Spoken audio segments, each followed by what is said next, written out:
Dawkins menyebut Tuhan Abrahamik sebagai delusi, yang berarti kepercayaan palsu yang dipegang teguh walau tak didukung bukti. Dawkins menekankan bahwa evolusi memberikan penjelasan yang jauh lebih elegan dan masuk akal tentang keragaman hayati daripada penciptaan ilahi.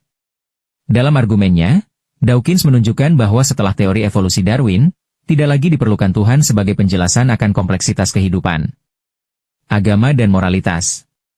Dawkins membantah klaim bahwa moralitas berasal dari agama.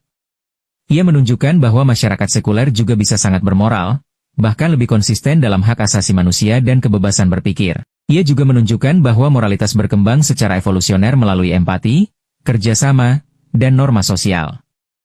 Indoktrinasi anak-anak. Dawkins sangat kritis terhadap pendidikan religius terhadap anak-anak, yang menurutnya adalah bentuk pemaksaan ideologi. Ia menggarisbawahi bahwa identitas religius tidak seharusnya dilekatkan pada anak yang belum bisa memilih keyakinannya sendiri.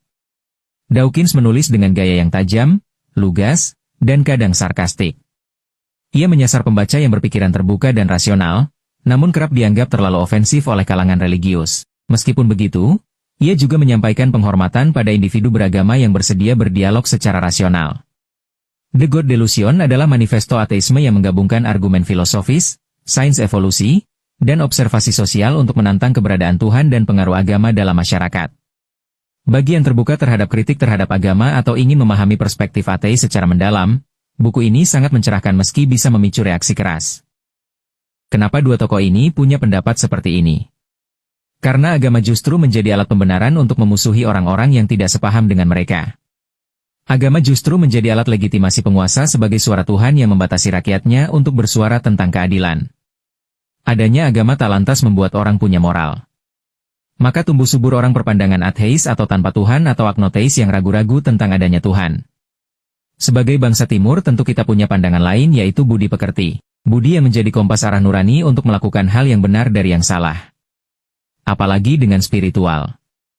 Spiritual itu beda dengan agama.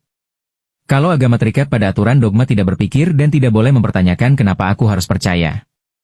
Sedangkan spiritual memiliki kebebasan tanpa keterikatan aturan-aturan kaku bertuhan. Dan kebebasan berpikir.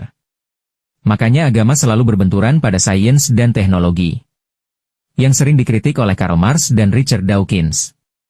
Berspiritual yang benar adalah bagaimana ia bisa mengubah jiwa kita untuk bertransformasi. Dari jiwa binatang atau buas menjadi jiwa kemanusiaan yaitu empati.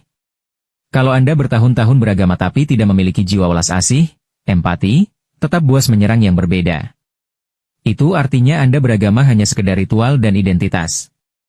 Tanpa spiritual.